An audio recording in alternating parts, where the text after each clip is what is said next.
and welcome to Teaching Natural. My name's Dare. I'm a 6th year high school English teacher in SoCal or Southern California. And this episode of the Professional Development Series, we are talking about The Together Teacher by Maia Heyck-Merlin. Heyck-Merlin was an elementary school teacher. I believe she taught 4th and 5th grade, and then she went on to be an education consultant. She is a teacher writing about her experience in the classroom as well as the experiences of other teachers in the classroom. Why I chose this book. This book is probably the most influential professional development book for me that I have ever read because it really focused on the nitty-gritty functional organizational side of teaching that you don't get a whole lot of in the credential program. I mean, I knew my content area, but I didn't necessarily know how to do the administrative tasks of teaching, and that is kind of the part that can take up your entire prep period or that can get really overwhelming. So I read this book in my 2nd year of teaching. And during my 2nd year of teaching, I was also in my 2nd year of induction. Induction, or BITSA in California, is basically the credential program all over again, but it is good that you have a mentor teacher and they work with you over the 2 years. The goal is to keep teachers in the classroom longer. So I was in my 2nd year of teaching, my 2nd year of induction, and I was doing my master's program. Organizationally, I was an absolute mess because I was always that student that was like, oh, I don't need to write down an agenda, I'll remember it. And then as I got into college, realized I did not have very good organizational skills. I still got everything done, and obviously I graduated. But when I became a teacher and I had many more responsibilities on top of just teaching, we're talking about meetings and filling out IEP recommendations and information, just all of the stuff that teachers are responsible for. I realized, plus my master's program, I realized I really needed to get some good organizational skills. And so I was happy when one of the teachers suggested that we do this book as our professional development book talk. I honestly don't think I would have really survived my first years of teaching and my master's program if I hadn't read this book. So now I am passing on that information to you. Let's go to the book summary. The Together Teacher really looks at building strong structures and policies and practices so that you are a functioning teacher and stress is taken off your plate because you're not forgetting or trying to hold all that information in your brain. One of the big points of the book is that your brain is like a computer. It only has so much RAM, so much memory. And the more we put onto our brains, the more stress we have, the more things we forget, the more things that kind of pile up and we start to feel like a failure of a teacher. So Heyck-Merlin focuses on helping us build those strategies by looking at what other teachers are doing in order to help us be successful. That's another really great thing about the book is it is an anthology of teachers' strategies, what they actually do in their lives and in their classrooms that make them a successfully organized teacher. She shows both teachers in elementary and teachers in secondary, which is very rare that a professional development will break down what it looks like for an elementary school teacher and a secondary teacher, as well as just teachers in general. But it is really nice when you see someone who teaches your specific grade level doing the things that you're doing. It just makes it easier to apply to your own life. The book is broken down into some main focus areas, and for each focus area, Heyck-Merlin has a exemplar teacher as well as the resource and pictures of the resource that the teacher created or that the teacher actually uses. One of the areas that the book breaks down is kind of the to-do list, organizing tasks. That way you don't feel overwhelmed with the amount of tasks that you have to do, and you know what needs to be accomplished, where can you find the list of things that needs to be accomplished. Another area that Heyck-Merlin talks about is your calendar, both a work calendar and a personal calendar. Whether you decide to do it digitally or in writing, just having some sort of calendar where all of your commitments, all of your appointments are located so that you're not looking through 50 million different places, forgetting that you had a meeting. My first 2 years, I forgot that I had a lot of IEP meetings. I always filled out the form they asked us to, but I forgot to go to a lot of the actual meetings because I didn't have a good organizational system. So Heyck-Merlin talks about creating a calendar that works for you, that helps you remember all of the responsibilities you have to do.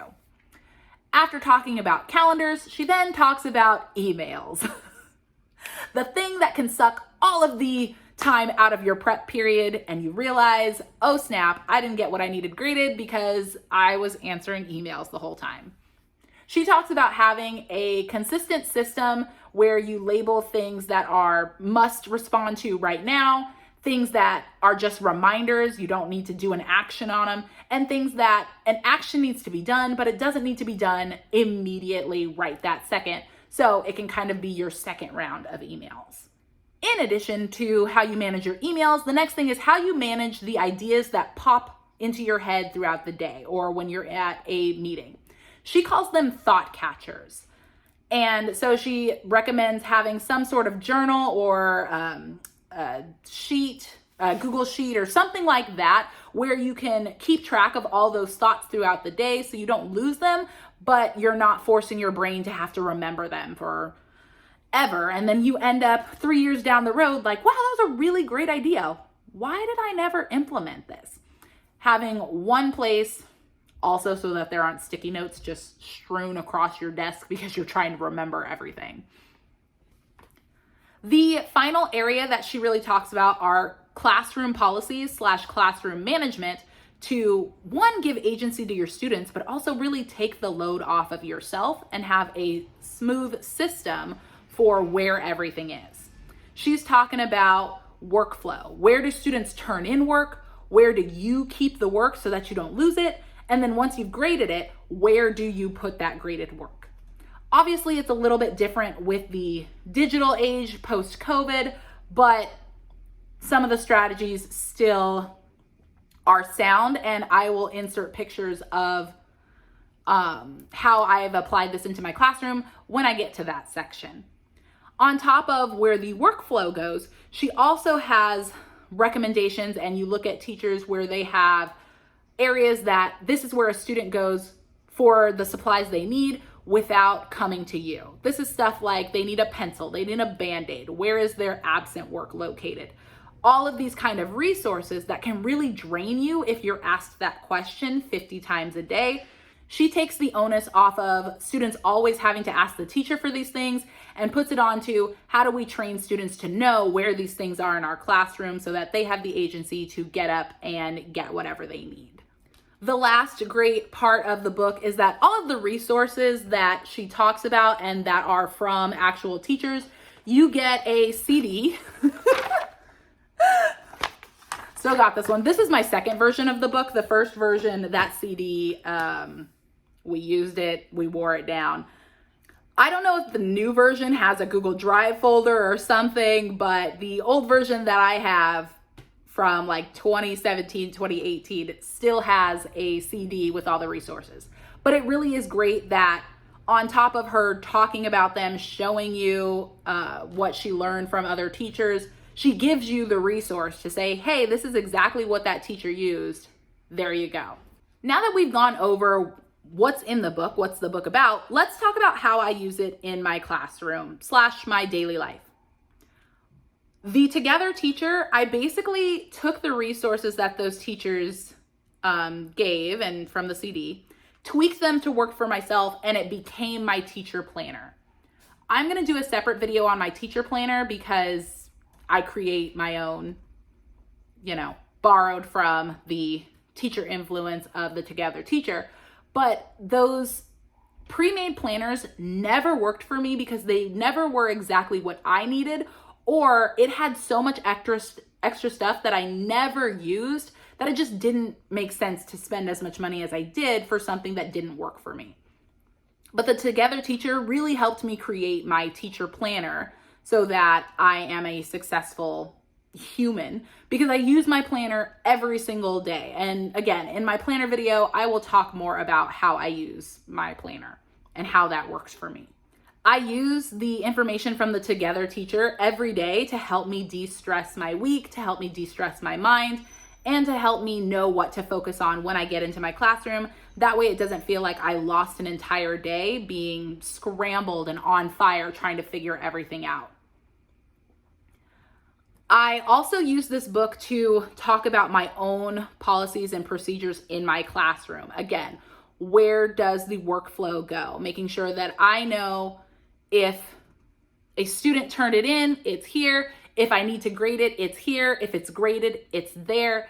And if they didn't put their name on it, here is that workflow. I also use this to train students on turning your stuff here.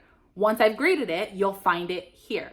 And I'll insert some pictures of how these procedures work or what it looks like in my classroom. That way it's not just an in theory sort of thing. I also used the Together Teacher to create the Student Center so that, again, students knew where to go to find their absent work or to find dates, important dates that they needed to remember, to find their pencils, tissue, whatever they needed, so that they weren't having to ask me for it and then I become overwhelmed or flustered with the sheer volume of questions that I'm being asked in a day.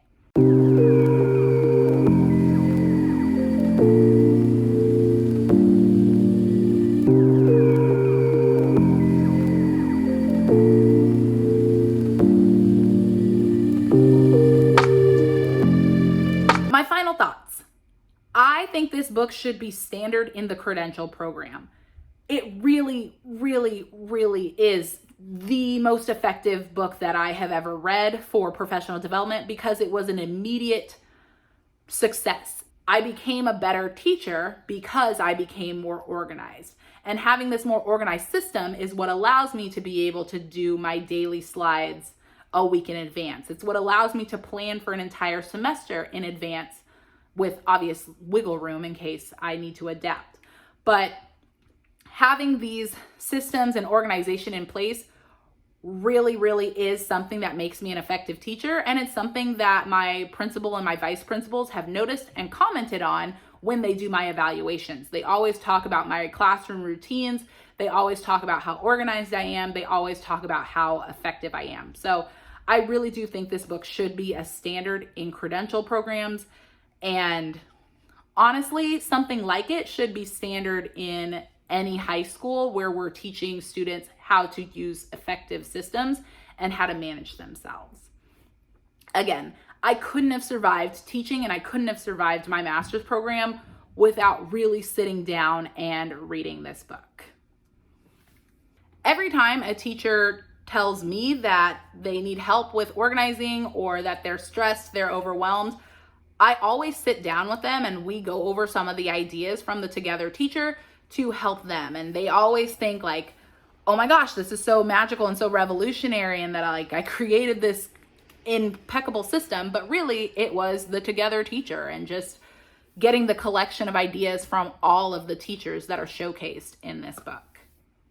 I hope you enjoyed my summary of the Together Teacher as well as how I use it in my classroom and the photos of how I use it in my classroom, how I use it in my daily life. Stay tuned for that video of my planner that will go more into depth about how I use the Together Teacher to create my own planner that saved my life during teaching and my master's program. The next book I will be talking about is I Read It, But I Don't Get It by Chris Tovani. In the meantime and in between time, take care of yourselves and I'll see you in the next video. Bye.